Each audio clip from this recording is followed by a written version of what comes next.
قال الله تعالى في قرآنه الكريم: قل يا عبادي الذين أسرفوا على أنفسهم لا تقنطوا من رحمة الله إن الله يغفر الذنوب جميعا إنه هو الغفور الرحيم وأنيبوا إلى ربكم وأسلموا له من قبل أن يأتيكم العذاب ثم لا تنصرون. صدق الله العليم. رب اشرح لي صدري ويسر لي أمري واحلل عقدة من لساني يفقهوا قولي إن أريد إلا الإصلاح ما استطعت وما توفيقي إلا بالله عليه توكلت وإليه أنيب. സത്യവിശ്വാസികളെ, വിശ്വാസിനികളെ, അള്ളാഹുവിൻ്റെ കൽപ്പനകൾ പാലിച്ച് മുത്തഖീങ്ങളായി ജീവിക്കണമെന്ന് എന്നോടെന്ന പോലെ നിങ്ങൾ ഓരോരുത്തരോടും ഉപദേശിക്കുന്നു, വസിയത്ത് ചെയ്യുന്നു. അല്ലാഹു സുബ്ഹാനഹു വ തആല യഥാർത്ഥ മുത്തഖീങ്ങളിൽ നാം ഏവരെയും ഉൾപ്പെടുത്തുമാറാകട്ടെ. അവൻ്റെ ജന്നാത്തുൽ ഫിർദൗസിലും ഇതുപോലെ ഒരുമിച്ച് കൂട്ടി അനുഗ്രഹിക്കുമാറാകട്ടെ. നമ്മുടെ നോമ്പ്, മറ്റ് ഇബാദത്തുകൾ അല്ലാഹു യഥാവിധി സ്വീകരിക്കുമാറാകട്ടെ. വിശുദ്ധ റമളാൻ മാസത്തിൻ്റെ അവസാന 10 നമ്മളൊക്കെയും ഉള്ളത്. തൗബയുടെയും ഇസ്തിഗ്ഫാറിൻ്റെയും ഒക്കെ ദിനരാത്രങ്ങളാണ് കഴിഞ്ഞു പോയിക്കൊണ്ടിരിക്കുന്നത്. ഇസ്തിഗ്ഫാറിലൂടെ, തൗബയിലൂടെ ഹൃദയത്തെ ശുദ്ധീകരിക്കേണ്ട വളരെ പ്രധാനപ്പെട്ട ദിനരാത്രങ്ങൾ. ഹദീസ് ഗ്രന്ഥങ്ങളിൽ വന്ന, ബുഖാരി, മുസ്ലിമൊക്കെ ഉദ്ധരിച്ച പ്രവാചകൻ സ്വല്ലല്ലാഹു അലൈഹി വസല്ലമ തൻ്റെ സഹാബിമാർക്ക് പറഞ്ഞു കൊടുത്ത ഒരു കഥ നിങ്ങളുടെ ശ്രദ്ധയിൽപ്പെടുത്തുകയാണ്. ഒരു മനുഷ്യൻ, അഥവാ പാപിയായ ഒരു മനുഷ്യൻ, അദ്ദേഹം ഒരു കൊലയാളിയാണ്. കൊലയാളി എന്ന് പറയുമ്പോൾ നിസാര കൊലയാളിയല്ല. 99 പേരെ അദ്ദേഹം കൊന്നിരിക്കുന്നു. അവസാനം ആ മനുഷ്യന് പശ്ചാത്താപമുണ്ടായി, ഇസ്തിഗ്ഫാർ ചെയ്യണം. അദ്ദേഹത്തിൻ്റെ മനസ്സിൽ തൗബയുടെ തോന്നലുകൾ വന്നു തുടങ്ങി. അങ്ങനെ അദ്ദേഹം ഒരു ആബിദിനെ സമീപിക്കുന്നു. ആബിദ് എന്ന് പറയുമ്പോൾ ആരാധനകളിൽ മുഴുകിയിരിക്കുന്ന ഒരു നല്ല മനുഷ്യനെ അദ്ദേഹം സമീപിക്കുകയാണ്. അദ്ദേഹത്തിൻ്റെ അടുക്കൽ കാര്യങ്ങളൊക്കെ പറഞ്ഞു. ഞാൻ 99 പേരെ കൊന്ന അതിക്രൂരനായ ഒരു കൊലയാളിയാണ്. എനിക്ക് പശ്ചാത്തപിച്ച് മടങ്ങണം. എൻ്റെ തെറ്റിന് മാപ്പുണ്ടോ? ആബിദായ ആ മനുഷ്യൻ പറഞ്ഞു, ഇല്ല, നീ ക്രൂരനാണ്, നീ കൊലയാളിയാണ്, ഒരിക്കലും നിനക്ക് മാപ്പില്ല. ദൈവം നിനക്ക് മാപ്പ് തരില്ല. ഇത് കേട്ട് ക്ഷുഭിതനായ അദ്ദേഹം തൻ്റെ ആയുധമെടുത്ത് അദ്ദേഹത്തെയും വകവരുത്തി. അങ്ങനെ 100 പേരെ കൊന്ന ഒരു കൊലയാളിയായി അദ്ദേഹം മാറുന്നു. പിന്നെയും അദ്ദേഹത്തിന് പശ്ചാത്താപമുണ്ടായി. അദ്ദേഹം അങ്ങനെ അലഞ്ഞു. ആരോടാണ് പറയേണ്ടത്, ആരെയാണ് സമീപിക്കേണ്ടത്? അവസാനം അദ്ദേഹം ആലിമായ അറിവുള്ള ഒരു മനുഷ്യനെ കണ്ടുമുട്ടി. അദ്ദേഹത്തോട് തന്റെ കാര്യം പറഞ്ഞു. ഞാൻ ഇന്ന പോലെയൊക്കെ 99 പേരെ കൊന്നു. അവസാനം ഒരു മനുഷ്യനെ കണ്ടുമുട്ടിയപ്പോൾ, ആബിദായ ഒരു മനുഷ്യനെ കണ്ടുമുട്ടിയപ്പോൾ അദ്ദേഹത്തോട് കാര്യം പറഞ്ഞു. പക്ഷെ അദ്ദേഹം പറയുന്നു, എനിക്ക് പശ്ചാത്താപം ഇല്ല എന്ന്. എനിക്ക് ദേഷ്യം വന്നപ്പോൾ ഞാൻ അദ്ദേഹത്തെയും വകവരുത്തി. എനിക്ക് മാപ്പുണ്ടോ? ദൈവം അല്ലാഹു എനിക്ക് മാപ്പ് നൽകുമോ? ആലിമായ മനുഷ്യൻ പറഞ്ഞു, തീർച്ചയായും അല്ലാഹു പരമകാരുണ്യവാനാണ്, തീർച്ചയായും നിനക്ക് മാപ്പുണ്ട്. നീ ആത്മാർത്ഥമായി പശ്ചാത്തപിച്ച് മടങ്ങുക. പിന്നെ ഒരു കാര്യം പ്രത്യേകം നീ ശ്രദ്ധിക്കേണ്ടതുണ്ട്. നിന്നെ തിന്മയിലേക്ക് പ്രേരിപ്പിച്ചത് നീ ജീവിച്ചു കൊണ്ടിരിക്കുന്ന ആ ഒരു നാടും അവിടുത്തെ മനുഷ്യരുമാണ്. അതുകൊണ്ട് ആ നാടിനെ നീ ഉപേക്ഷിക്കണം. സാഹചര്യങ്ങളാണ് മനുഷ്യരെ തിന്മയിലേക്ക് നയിക്കുന്നത്. തിന്മയിലേക്ക് നയിക്കുന്ന ആ ഒരു സാഹചര്യത്തെ നീ വെടിയണം. ഇന്ന പ്രദേശത്ത് ഇന്ന ഒരു നാടുണ്ട്, അവിടെ നല്ല മനുഷ്യരാണ്, നീ അവിടെ പോയി താമസിക്കണം. നീ പശ്ചാത്തപിച്ച് മടങ്ങി നിന്നെ ശുദ്ധീകരിച്ച് ഇനിയുള്ള ശിഷ്ടകാലം നല്ലവനായി ജീവിച്ചാൽ നിനക്ക് പശ്ചാത്താപമുണ്ട്. അല്ലാഹു കരുണാവാരിധിയാണ്, ഏറെ പൊറുക്കുന്നവനാണ് എന്ന് അദ്ദേഹത്തെ സമാധാനിപ്പിച്ചുകൊണ്ട് പറയുകയുണ്ടായി. ഈ മനുഷ്യന് വലിയ സന്തോഷമായി. അദ്ദേഹം ആലിമായ ആ മനുഷ്യൻ പറഞ്ഞതുപോലെ നാടുവിടാൻ തീരുമാനിച്ചു. കാരണം ആ നാടാണ് എന്നെ തിന്മയിലേക്ക് നയിച്ചത്, എന്നെ കൊലയാളിയാക്കിയത് ആ ഒരു സാഹചര്യമാണ്. അദ്ദേഹം ആ നാട്ടിൽ നിന്ന് ആലിമായ മനുഷ്യൻ പറഞ്ഞ നാട്ടിലേക്ക് യാത്ര തിരിച്ചു. യാത്രാമധ്യേ അദ്ദേഹം മരണപ്പെട്ടു.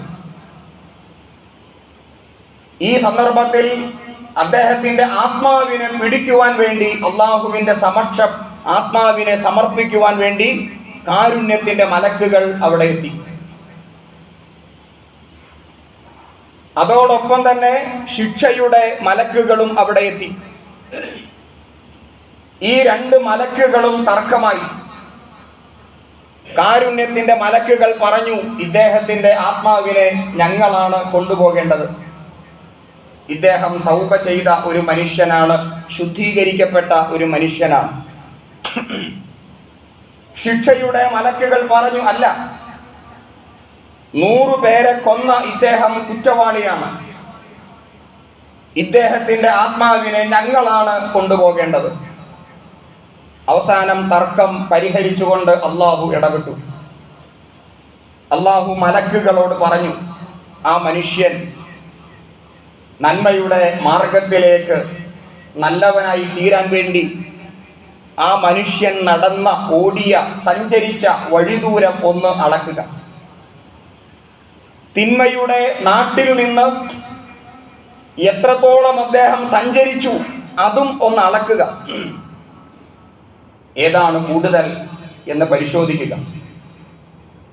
അങ്ങനെ പരിശോധിച്ചപ്പോൾ നന്മയിലേക്കുള്ള അദ്ദേഹത്തിന്റെ താല്പര്യമാണ്, നന്മയുടെ മാർഗത്തിലുള്ള അദ്ദേഹത്തിന്റെ സഞ്ചാരമാണ്, അദ്ദേഹം സഞ്ചരിച്ചതാണ് കൂടുതൽ എന്ന് കണ്ടെത്തുകയും കാരുണ്യത്തിന്റെ മലക്കുകൾ അദ്ദേഹത്തിന്റെ ആത്മാവിനെ പിടിക്കുകയും അള്ളാഹുവിന്റെ സമക്ഷം സമർപ്പിക്കുകയും ചെയ്തു എന്നതാണ് കഥ.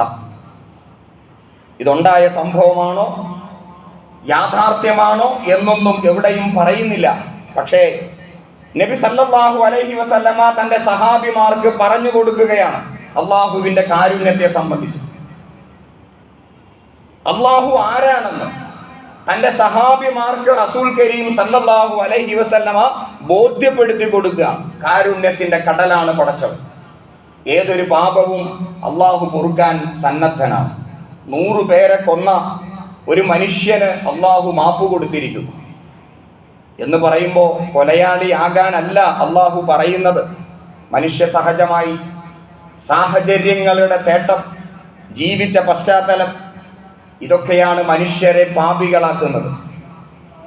ആ ജീവിച്ച പശ്ചാത്തലവും തൻ്റെ സാഹചര്യങ്ങളും താൻ ചെയ്തു കൂട്ടിയ പാപങ്ങളെ സംബന്ധിച്ചുള്ള ഓർമ്മയും തൗബയും, ആ തൗബയാകട്ടെ ആത്മാർത്ഥമായിട്ട് വരുമ്പോൾ അല്ലാഹു സുബ്ഹാനഹു വ തആല മാപ്പ് കൊടുക്കാൻ തയ്യാറാണ്. ഞാനിവിടെ ഓതി വച്ച ആയത്ത് സൂറത്ത് സുമറിലെ 53-ാമത്തെയും 54-ാമത്തെയും ആയത്തുകളാണ്. ഈ ആയത്തിലൂടെ മുഴുവൻ മനുഷ്യരെയും അഭിസംബോധന ചെയ്തുകൊണ്ട് അള്ളാഹു പറയുകയാണ്, ഖുൽ, പ്രവാചകരെ താങ്കൾ പറഞ്ഞു കൊടുക്കുക, യാ ഇബാദി, എൻ്റെ അടിമകളെ, അതായത് മനുഷ്യരായ നമ്മെ അഭിസംബോധന ചെയ്യുന്നു, എൻ്റെ അടിമകളായ മനുഷ്യരെ, അല്ലദീ അസ്റഫു അലാ അൻഫുസിഹിം, സ്വന്തത്തോട് തന്നെ അതിക്രമം കാണിച്ച, ഒരുപാട് തെറ്റു ചെയ്ത, പാപം ചെയ്ത എൻ്റെ മനുഷ്യരെ, എൻ്റെ അടിമകളെ, ലാ തഖ്നുതു മിർ റഹ്മത്തില്ലാഹ്, അല്ലാഹുവിൻ്റെ കാരുണ്യത്തെ സംബന്ധിച്ച് നിങ്ങൾ ആരും നിരാശരാകേണ്ടതില്ല.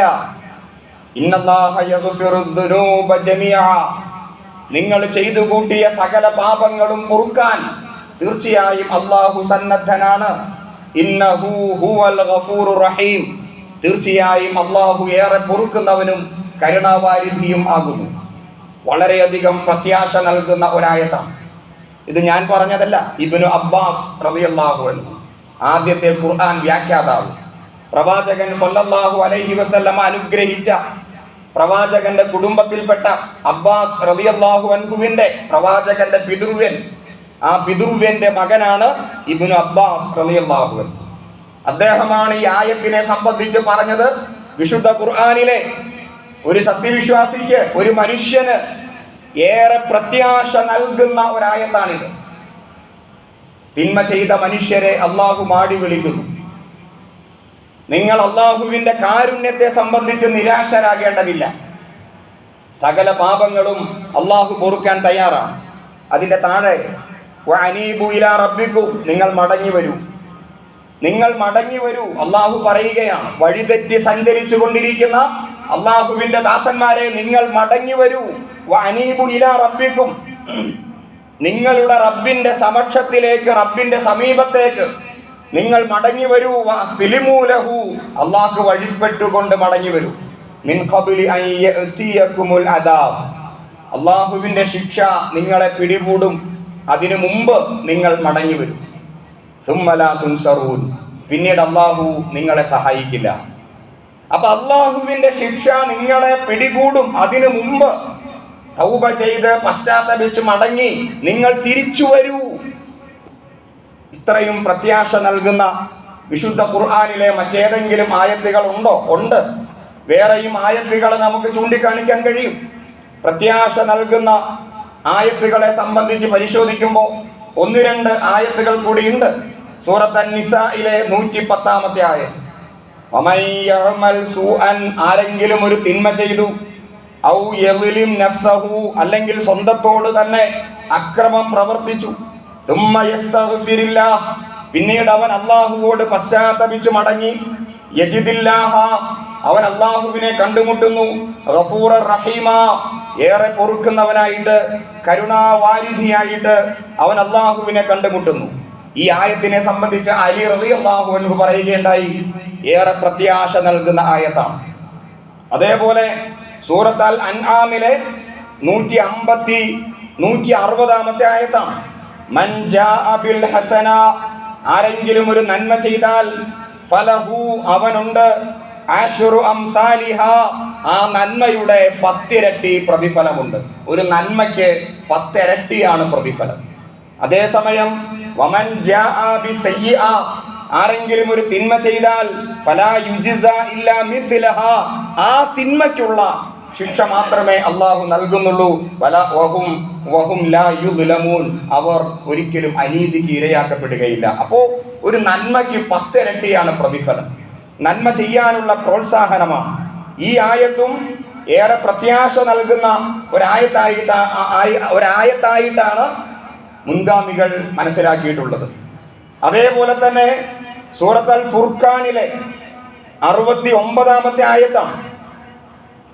ഈ ആയത്തിലൂടെ ആരെങ്കിലും പശ്ചാത്തപിച്ചു മടങ്ങിയാൽ വമൻ താബ വഅമില, ആരെങ്കിലും പശ്ചാത്തപിച്ചു മടങ്ങിയാൽ ഫഇന്നഹു യതൂബു ഇലല്ലാഹി മത്താബ, അവന്റെ പശ്ചാത്താപത്തെ പരിപൂർണമായി അല്ലാഹു സ്വീകരിക്കുന്നു എന്ന് മാത്രമല്ല ഫഉലൈക യുബദ്ദിലുല്ലാഹു സയ്യിആതിഹിം ഹസനാത്തിൻ, അവർ ചെയ്തു കൂട്ടിയ തിന്മകളെ നന്മകളാക്കി അല്ലാഹു മാറ്റി കൊടുക്കും.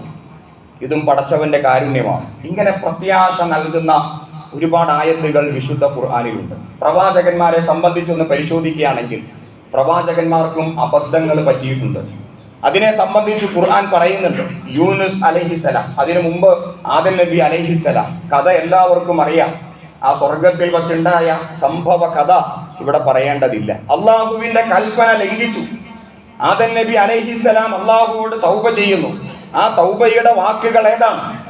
റബ്ബനാ ളലംനാ അൻഫുസനാ വഇല്ലം തഗ്ഫിർ ലനാ വതർഹംനാ ലനകൂനന്ന മിനൽ ഖാസിരീൻ. ഞങ്ങളുടെ നാഥ, ഞങ്ങളോട് തന്നെ അക്രമം പ്രവർത്തിച്ചു പോയി. നീ ഞങ്ങൾക്ക് മാപ്പ് തന്നില്ലെങ്കിൽ, നീ ഞങ്ങളോട് പൊറുത്തില്ലെങ്കിൽ ഞങ്ങളൊക്കെയും നഷ്ടകാരികളായി മാറിപ്പോകും.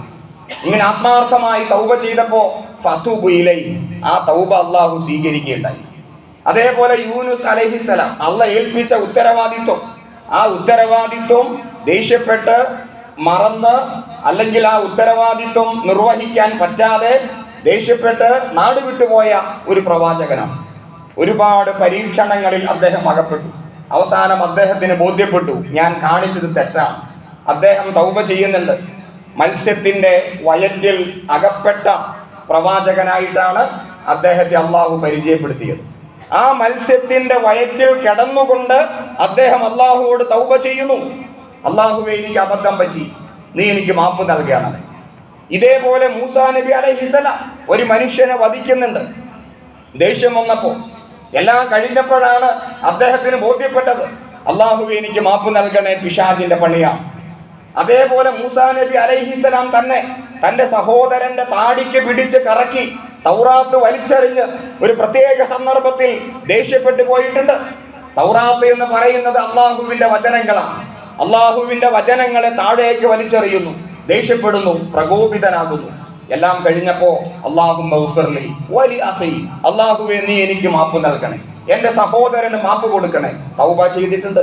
മുഹമ്മദ് നബി സ്വല്ലല്ലാഹു അലൈഹി വസല്ലമയോട് അള്ളാഹു എന്താണ് അവസാന സന്ദർഭത്തിൽ ആവശ്യപ്പെട്ടത്? ഇദാ ജാഅ നസ്റുല്ലാഹി വൽ ഫത്ഹ് വറഅയ്ത അന്നാസ യദ്ഖുലൂന ഫീ ദീനില്ലാഹി അഫ്വാജാ ഫസബ്ബിഹ് ബിഹംദി റബ്ബിക വസ്തഗ്ഫിർ ഇന്നഹു കാന തവ്വാബാ. നീ ഇസ്തിഗ്ഫാർ നടത്തുക, നീ പാപമോചന പ്രാർത്ഥന നടത്തുക. ഇന്നഹു കാന തവ്വാബ, അല്ലാഹു ഏറെ പൊറുക്കുന്നവനാണ്, പശ്ചാത്താപം സ്വീകരിക്കുന്നവനാണ്.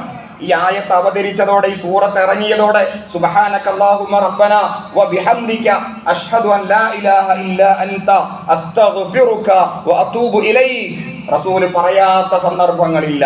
ഈ പ്രാർത്ഥന സുബ്ഹാനക അല്ലാഹുമ്മ റബ്ബനാ വബിഹംദിക അഷ്ഹദു അൻ ലാ ഇലാഹ ഇല്ലാ അൻത അസ്തഗ്ഫിറുക വഅതൂബു ഇലൈക്, അതേപോലെ അസ്തഗ്ഫിറുല്ലാഹ്, അതേപോലെ വേറെയും പ്രാർത്ഥനകൾ വെറുതെ ഇരിക്കുന്ന സമയത്ത് നമസ്കാരങ്ങൾക്ക് ശേഷം തൗബ ചെയ്തുകൊണ്ട് തന്നെ ശുദ്ധീകരിക്കുന്ന മുഹമ്മദ് നബി സ്വല്ലല്ലാഹു അലൈഹി വസല്ലമയെ സംബന്ധിച്ച് സ്വഹാബിമാർ രേഖപ്പെടുത്തിയിട്ടുണ്ട്. അതേ മനസ്സിലാക്കേണ്ടത് അള്ളാഹു കാരുണ്യവാനാണ്, അള്ളാഹു ഏറെ പൊറുക്കുന്നവനാണ്, അള്ളാഹു സ്നേഹമുള്ളവനാണ്.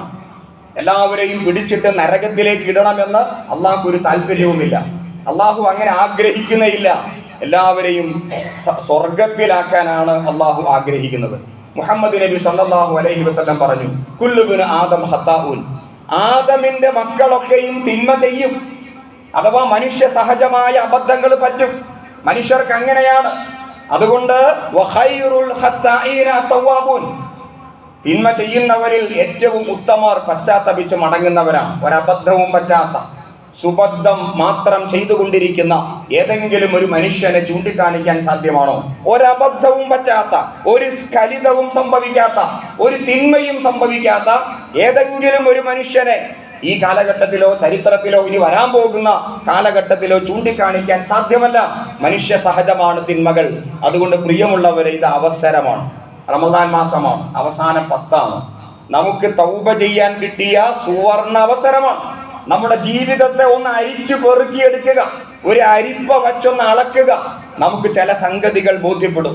ഞാൻ ചെയ്തു പോയ തിന്മകൾ, എനിക്ക് സംഭവിച്ചു പോയ അബദ്ധങ്ങൾ, ഞാൻ പെട്ടുപോയത്, പല സന്ദർഭങ്ങൾ എനിക്ക് ബോധ്യപ്പെടും. അള്ളാഹുവിന്റെ മുമ്പിൽ കണ്ണീരണിഞ്ഞ് പ്രാർത്ഥിക്കുക. നമ്മുടെ ഇഅ്തികാഫിൽ, നമ്മുടെ നമസ്കാരങ്ങൾക്ക് ശേഷം, നമ്മുടെ പാതിരാവിൽ എപ്പോഴാണോ സന്ദർഭം, സമയം, ആ സമയങ്ങളിൽ ആത്മാർത്ഥമായി പശ്ചാത്തപിച്ച് മടങ്ങുവാൻ നമുക്ക് സാധിക്കണം. ഈ തൗബ ചെയ്ത് മടങ്ങുമ്പോൾ നമ്മൾ അടിവരയിട്ട് മനസ്സിലാക്കേണ്ട മറ്റ് 2 കാര്യങ്ങളുണ്ട്. അതിലൊന്നാമത്തേത്, അള്ളാഹുവുമായി ബന്ധപ്പെട്ട തിന്മകൾ മാത്രമേ അള്ളാഹു പൊറുത്തു തരികയുള്ളൂ. എല്ലാ തിന്മകളും നിങ്ങൾക്ക് ഞാൻ പൊറുത്തു തരാം എന്ന് അള്ളാഹു പറഞ്ഞിട്ടില്ല. മറിച്ച് അള്ളാഹുവുമായി ബന്ധപ്പെട്ട് അള്ളാഹുവോട് ഞാൻ കാണിച്ച ധിക്കാരം, അതിന് മാത്രമേ അള്ളാഹു നിങ്ങൾക്ക് മാപ്പ് തരും എന്ന് പറഞ്ഞിട്ടുള്ളൂ. അതേസമയം മനുഷ്യരുമായി ബന്ധപ്പെട്ടതോ, മനുഷ്യരെ ഞാൻ വേദനിപ്പിച്ചു, എൻ്റെ വർത്തമാനത്തിലൂടെ, എൻ്റെ സംസാരത്തിലൂടെ ഞാൻ മനുഷ്യരെ വേദനിപ്പിച്ചു, നാവുകൊണ്ട് ആക്രമിച്ചു. നമുക്കെല്ലാവർക്കും അറിയാവുന്ന കാര്യമാണല്ലോ. കൈകൊണ്ടൊരു അടി കൊടുത്താൽ ആ വേദന ഒരു പക്ഷേ 1-2 ദിവസം കഴിയുമ്പോൾ നമുക്ക് സഹിക്കാൻ പറ്റിയേക്കാം. പക്ഷെ നാവുകൊണ്ട് ഒരാളെ വേദനിപ്പിച്ചാൽ അത് ഒരിക്കലും ആ മുറിവിനെ നമുക്ക് ഉണക്കാൻ സാധ്യമല്ല.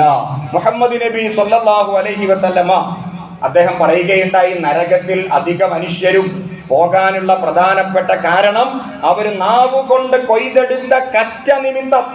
അദ്ദേഹം ഉദാഹരിച്ചു പറഞ്ഞതാണ്, നാവുകൊണ്ട് കൊയ്തെടുത്ത കറ്റ നിമിത്തം. വിശുദ്ധ ഖുർആൻ പരിശോധിക്കുകയാണെങ്കിലോ, ഖൂലൂ ഖൗലൻ സദീദാ യുസ്ലിഹ് ലക്കും അഅമാലക്കും വയഗ്ഫിർ ലക്കും ദുനൂബക്കും. ഈ ആയത്ത് നമ്മൾ പലപ്പോഴായി കേൾക്കാറുണ്ട്. ഖൂലൂ ഖൗലൻ സദീദാ, നേരെ ചൊവ്വേ സംസാരിക്കൂ, നേരെ ചൊവ്വേ വർത്തമാനം പറയൂ. യഗ്ഫിർ ലക്കും ദുനൂബക്കും, നിങ്ങളുടെ പാപങ്ങൾ അല്ലാഹു നിങ്ങൾക്ക് പുറത്തു മാപ്പാക്കി തരും. അഥവാ സംസാരത്തിലൂടെ നമ്മുടെ പാപങ്ങൾ അല്ലാഹു പുറത്തു തരും. ഒരു മനുഷ്യന്റെ മനസ്സിലേക്ക് നാം ഇട്ടുകൊടുക്കുന്ന സന്തോഷം, അതൊരു ദാനമാണ്. ഒരാളെ കാണുമ്പോൾ ഒന്ന് പുഞ്ചിരിക്കുക, അദ്ദേഹത്തോട് സലാം പറയുക, അദ്ദേഹത്തിന്റെ തോളിൽ തട്ടുക, നല്ല വർത്തമാനങ്ങൾ പറയുക, അദ്ദേഹത്തിന് സന്തോഷമായി. ഓ, എത്ര നല്ല മനുഷ്യൻ, എന്റെ മനസ്സിലേക്ക് സന്തോഷം അദ്ദേഹത്തിന്റെ സംസാരത്തിലൂടെ എനിക്ക് ഇട്ടു തന്നു. ആ മനുഷ്യന്റെ അടുത്തേക്ക് ആളുകൾ വരും, ഓടിയെത്തും. ആ മനുഷ്യരെ ജനം സ്നേഹിക്കും. അതേസമയം ഒരു വിഭാഗം ആളുകളുണ്ട്, ജനം അവരെ വെറുക്കും. പക്ഷെ അവർ ഇബാദത്ത് ചെയ്യുന്നവരായിരിക്കും, കൃത്യമായി പള്ളിയിൽ വരുന്നു, നമസ്കരിക്കുന്നു, ആരാധനയിൽ അവർക്ക് വലിയ താല്പര്യമുണ്ട്. പക്ഷേ ജനത്തിന് അവരെ കണ്ടുകൂടാ, ജനത്തിന് അവരെ ഇഷ്ടമല്ല. മുഹമ്മദ് നബി സല്ലല്ലാഹു അലൈഹി വസല്ലമയോട് അല്ലാഹു പറഞ്ഞില്ലേ, വൈൻ കുൻത ഫല്ലൻ ഗലീദൽ ഖൽബി ലൻ ഫല്ലു മിൻ ഹൗലിക്. ഇതൊരു യാഥാർത്ഥ്യമാണ്. നീ കഠിന ഹൃദയനാണെങ്കിൽ, നീ പരുക്കനാണെങ്കിൽ, നിന്റെ ഉള്ളിൽ കാരുണ്യമില്ലെങ്കിൽ, നീ സംസാരിക്കുന്നത് മറ്റുള്ളവരെ വേദനിപ്പിച്ചുകൊണ്ടാണെങ്കിൽ നിന്നെ ഇട്ടേച്ച് ആൾക്കാർ പോകും. നിന്റെ അടുത്തേക്ക് ആരും വരില്ല, നിന്നെ ആരും സ്നേഹിക്കില്ല. വർത്തമാനം നേരെ ചൊവ്വയാകണം. വിശുദ്ധ ഖുർആനിലെ ആയത്തുകൾ പരിശോധിക്കുകയാണെങ്കിൽ, ഫറോവ എന്ന ധിക്കാരിയോട് സംസാരിക്കാനായിട്ട് മൂസാ നബി അലൈഹിസ്സലാം അദ്ദേഹം പുറപ്പെടുകയാണ്. ഫറോവയോട് സംസാരിക്കുമ്പോൾ എങ്ങനെയാണ് സംസാരിക്കേണ്ടത്? ധിക്കാരിയാണ്, ക്രൂരനാണ്. പക്ഷേ ആ ഫറോവയുടെ മുമ്പിൽ സംസാരിക്കുമ്പോൾ ഖൗലല്ലയ്യിൻ, അല്ലാഹ് പറഞ്ഞു കൊടുക്കുക, മാന്യമായി സംസാരിക്കുക, മൃദുവായി സംസാരിക്കുക. എന്തിന് മൃദുവായി സംസാരിക്കണം? ധിക്കാരിയാണ്, അക്രമിയാണ്, അവന്റെ അടുക്കൽ പരുക്കനായി പരുഷമായി സംസാരിച്ചുകൂടെ? പാടില്ല. അവിടെയും അല്ലാഹ് പറഞ്ഞു കൊടുത്തു, നീ മൂസാ നബി അലൈഹിസ്സലാമാണ് പോകുന്നത്, കൂടെ ഹാറൂൻ അലൈഹിസ്സലാം ഉണ്ട്. പക്ഷെ അവിടെ ആ കൊട്ടാരത്തിൽ, ആ ദർബാറിൽ കയറി ചെന്നിട്ട് സംസാരിക്കുമ്പോൾ ഖൗലല്ലയ്യിൻ, ലയ്യിൻ എന്ന വാക്കിന് മലയാളത്തിൽ അർത്ഥം പറയാൻ കഴിയില്ല. അത്രയ്ക്ക് സോഫ്റ്റ് ആയിട്ട്, വളരെ മൃദുവായിട്ട്, അഥവാ ഫറോവയുടെ മനസ്സിനെ കീഴടക്കുന്ന രൂപത്തിൽ സംസാരിക്കുക. വേറെയും ഖുർആനിൽ ആയത്തുകളുണ്ട്, ഖൗലൻ കരീമ. എന്താണ്? ആളുകളെ ബഹുമാനിച്ചുകൊണ്ട്. കരീം, അക്രം, ഇത് അള്ളാഹുവിന്റെ പേരാണ്. ആളുകളെ ആദരിച്ചുകൊണ്ട്, അവരുടെ പദവിയെ വകവെച്ചു കൊടുത്തുകൊണ്ട്, ആ റെസ്പെക്റ്റ്, ആദരവാണ്, അത് അംഗീകരിച്ചു കൊടുത്തുകൊണ്ട് സംസാരിക്കുക. അതാണ് ഖൗലൻ കരീമ. എല്ലാവരെയും എടാ പോടാ വിളിച്ചുകൊണ്ടുള്ള സംസാര ശൈലിയല്ല. ഒരു നാടൻ സംസാരമല്ല. സത്യവിശ്വാസികളുടെ വർത്തമാനം മറ്റുള്ളവരെ അംഗീകരിച്ചുകൊണ്ട്, ആദരിച്ചുകൊണ്ട്, ബഹുമാനിച്ചുകൊണ്ട്, റെസ്പെക്റ്റാണ് അവിടെ. അതാണ് കരീം. ഇത് അല്ലാഹ് പറഞ്ഞതാണ്. ഒരു സത്യവിശ്വാസി നിസ്കരിച്ചാൽ മാത്രം പോരാ, അവന്റെ വർത്തമാനം ഇങ്ങനെ മറ്റുള്ളവരെ വേദനിപ്പിച്ചിട്ട് അള്ളാഹുവേ മാപ്പ് തരണേ എന്ന് പറഞ്ഞ് പാതിരാവിൽ കരഞ്ഞിട്ട് കാര്യമില്ല. അള്ളാഹു മാപ്പ് തരില്ല. മാപ്പ് നൽകണമെങ്കിൽ വേദനിപ്പിച്ചവരുടെ വേദന മാറ്റണം, അവരോട് മാപ്പ് പറയണം. ഞാൻ ആരെയെങ്കിലും വേദനിപ്പിച്ചു, എൻ്റെ അറിവില്ലായ്മ കൊണ്ട്, എനിക്ക് അറിവില്ലായ്മ, എൻ്റെ ജഹാലത്തിന്റെ ജാഹിലിയ കാലഘട്ടത്തിൽ അങ്ങനെ സംഭവിച്ചു പോയി, എനിക്ക് മാപ്പ് തരണേ. ഇത് ഒരു മാപ്പും കൊടുക്കാതെ ആളുകളെ പള്ളിയിൽ നിന്ന് പുറത്തിറങ്ങുമ്പോൾ ആളുകളെ വേദനിപ്പിക്കുക, പള്ളിയുടെ അകത്ത് കയറുമ്പോൾ കണ്ണീരോടെ ദുആ ചെയ്യുക. ഇവിടെ വൈരുദ്ധ്യമുണ്ട് പ്രിയമുള്ളവരെ, ഇത് വൈരുദ്ധ്യമാണ്. ജനങ്ങൾക്ക് സന്തോഷം കൊടുക്കുക, ജനങ്ങൾക്ക് ആദരവ് കൊടുക്കുക. വേറെയും ആയത്ത് ഖുർആനിലുണ്ട്, ഖൗലൻ കരീമ പോലെ, ഖൗലൻ സദീദ പോലെ, ഖൗലൻ മഅറൂഫ, ഖൗലൻ മഅറൂഫ. ഇതും ഒരു പ്രയോഗമാണ്. നിങ്ങൾ മഅറൂഫായിട്ട്, അഥവാ അതിനൊന്നും മലയാളത്തിൽ അർത്ഥം പറഞ്ഞ് പ്രതിഫലിപ്പിക്കാൻ സാധ്യമല്ല, അത്രയ്ക്ക് മാന്യമായിട്ട് സംസാരിക്കൂ. ഇത് സത്യവിശ്വാസികളായ നമ്മൾ ശ്രദ്ധിക്കേണ്ട കാര്യമാണ്. സംസാരം ഒരു പ്രധാനപ്പെട്ട ഘടകമാണ്. ലുക്മാൻ അലൈഹിസ്സലാം തൻ്റെ മകന് കൊടുക്കുന്ന ഉപദേശം, ആ ഉപദേശത്തിന്റെ താഴെ തൻ്റെ മകനോട് പറയുന്ന 2 കാര്യങ്ങൾ. ഒന്ന്, മോനെ നീ സംസാരിക്കുമ്പോൾ വളരെ മാന്യമായിട്ട്, ഒച്ചയിട്ട് സംസാരിക്കാതെ മാന്യമായിട്ട് സംസാരിക്കണം. മറ്റൊന്ന്, നടക്കുമ്പോൾ വളരെ അച്ചടക്കത്തോടെ നടക്കണം. ഇതൊരു വ്യക്തിത്വ വികാസമാണ്, ഒരു മനുഷ്യന്റെ അന്തസ്സാണ് നടത്തവും അവന്റെ സംസാരവും. ഒരു റൗഡിയുടെ നടത്തം നമുക്കറിയാലോ, ഒരു മാന്യനായ മനുഷ്യന്റെ നടത്തം, ആ നടത്തം നോക്കിയാൽ അറിയാം ആളെങ്ങനെയാണ്. ഇനി നടത്തം നോക്കിയിട്ട് മനസ്സിലായില്ലെങ്കിലോ സംസാരം നോക്കിയാൽ അറിയാം.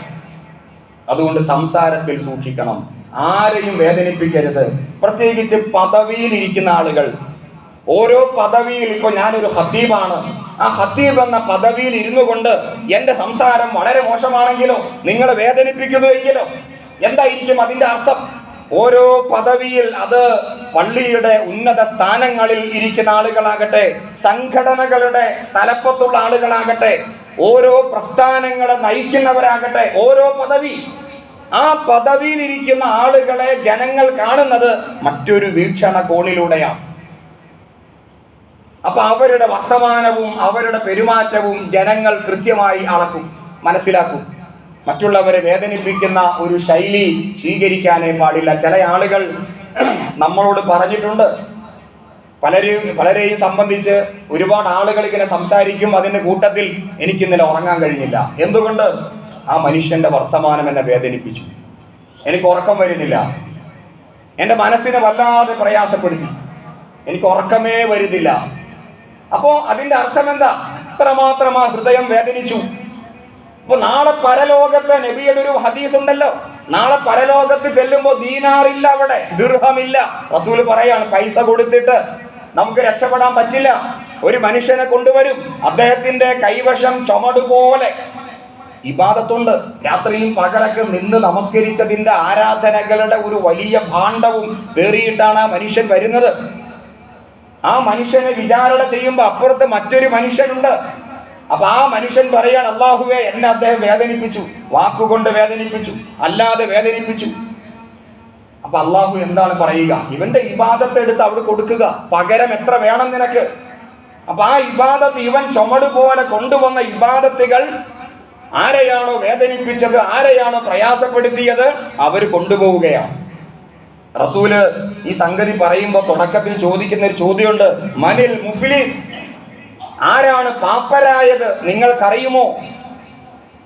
പാപ്പരാവുക എന്ന് പറഞ്ഞാൽ എല്ലാം തീർന്നു പോവുക. അപ്പോ സഹാബിമാര് പറഞ്ഞു, ഞങ്ങളുടെ കാഴ്ചപ്പാടിൽ പാപ്പരാവുക എന്ന് പറഞ്ഞാൽ സമ്പത്തൊക്കെ ഇല്ലാതെയാവുക, പൈസ ഇല്ലാത്ത അവസ്ഥയാണ്. പക്ഷെ റസൂല് പറഞ്ഞു, അല്ല, നാളെ പരലോകത്ത് പാപ്പരായി ആരാണ്? ഇന്ന വ്യക്തിയാണ്, എല്ലാം കൊണ്ടുവന്ന് ചുമട് പോലെ സന്തോഷത്തോടെ ഇപ്പൊ സ്വർഗത്തിലേക്ക് പോകാമെന്ന് വിചാരിച്ച് അത്രമാത്രം ഇബാദത്തുകളുമായിട്ട് അള്ളാഹിന്റെ അടുത്തേക്ക് വന്നതാ. പക്ഷെ എല്ലാം എടുത്തു കൊടുക്കേണ്ടി വന്നു, വേദനിപ്പിച്ചവർക്ക് കൊടുക്കേണ്ടി വന്നു. അവസാനം നോക്കുമ്പോൾ എൻ്റെ അടുത്ത് ഒന്നുമില്ല, വഹുവ ഫിന്നാർ, അവൻ നരകത്തിലേക്ക് പോകേണ്ടി വരും. അപ്പൊ അവിടെ പൈസയ്ക്ക് പ്രസക്തിയില്ല, അവിടെ പ്രസക്തി ആരാധനകൾക്കാണ്, സൽക്കർമ്മത്തിനാണ്. ആ സൽക്കർമ്മങ്ങൾ എടുത്തു കൊടുക്കേണ്ടി വരും.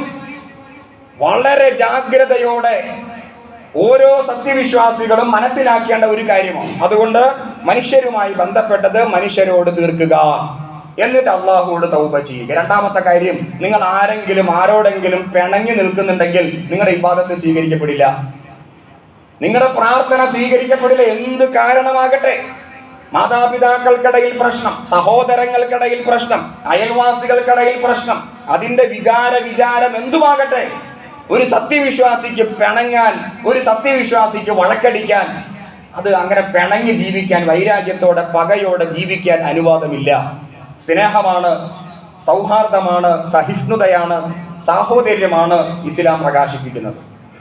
ഈ അവസാന 10 ഒരു ദുആ ഉണ്ടല്ലോ, അല്ലാഹുമ്മ ഇന്നക അഫൂൻ തുഹിബ്ബുൽ അഫ്വ ഫഅഫു അന്നി. എന്താ പ്രാർത്ഥനയുടെ അർത്ഥം? അല്ലാഹുവേ, നീ വിട്ടുവീഴ്ച ചെയ്യുന്നവനാണ്, എൻ്റെ കാര്യത്തിൽ വിട്ടുവീഴ്ച ചെയ്യണമേ.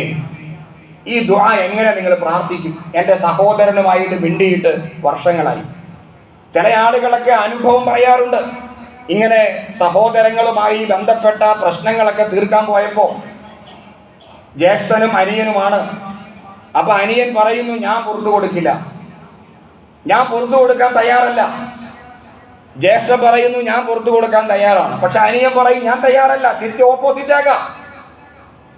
അവിടെ എന്ത് പ്രശ്നമുണ്ടാകാം, എന്തുമുണ്ടാകാം, അതിൻ്റെതായ കാരണങ്ങൾ ഉണ്ടാകാം. പക്ഷേ വിട്ടുവീഴ്ച എന്നത് അതിമഹത്തരമായ ഒരു ത്യാഗമാണ്, അതൊരു ജിഹാദാണ്.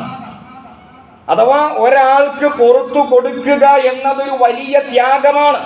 എന്നോട് അദ്ദേഹം കാണിച്ച വെറുപ്പ്, വിദ്വേഷം, എന്നോട് അദ്ദേഹം പെരുമാറിയത്, അതൊക്കെ ഞാനൊരു സുപ്രഭാതത്തിൽ വന്നിട്ട് പുറത്തു കൊടുക്കുക എന്ന് പറഞ്ഞാൽ ആർക്കും സാധിക്കില്ല. പക്ഷേ വിശ്വാസിക്ക് കഴിയും. ഒരു സത്യവിശ്വാസി എന്ന് പറഞ്ഞാൽ വിസ്മയമാണ്, ഒരു സത്യവിശ്വാസി അത്ഭുതമാണ്. ആർക്കും കഴിയില്ല പുറത്തു കൊടുക്കാൻ. കാരണം എന്നോട് കാണിച്ച അക്രമം അത്രമാത്രം ഉണ്ട്. ചരിത്രം നോക്കുകയാണെങ്കിൽ എൻ്റെ ജ്യേഷ്ഠൻ, എൻ്റെ ഉപ്പ, എൻ്റെ ഉമ്മ, എൻ്റെ അയൽവാസി, അവരൊക്കെ എന്നോട് കാണിച്ച അക്രമത്തെ കുറിച്ച് ഓർക്കുകയാണെങ്കിൽ അത് ഒരുപാടുണ്ട്. പക്ഷേ ഞാൻ ത്യാഗം സഹിക്കുന്നു. അവിടെയാണ് ഈ പ്രാർത്ഥന. അള്ളാഹു നമുക്ക് പുറത്തു തരുന്നു. നമ്മൾ എന്തൊക്കെ പാപം ചെയ്തു നിങ്ങളൊന്ന് കണ്ണോടിക്കുക. എന്തെല്ലാം അക്രമം ചെയ്തു, ഇതൊക്കെ നമുക്ക് ഓർമ്മയുണ്ടാവില്ല, അള്ളാഹ്ക്ക് നല്ല ഓർമ്മയുണ്ടാകും. നമ്മൾ കളിച്ച കളി, നമ്മൾ ചെയ്ത തെറ്റ് ആരും അറിഞ്ഞിട്ടില്ല, അള്ളാഹ്ക്കെല്ലാം അറിയാം. ഇതെല്ലാം, ഈ വഷളൻ തിന്മകളൊക്കെ അള്ളാഹു എനിക്ക് പുറത്തു തരണം എന്ന് ഞാൻ ആഗ്രഹിക്കുന്നു.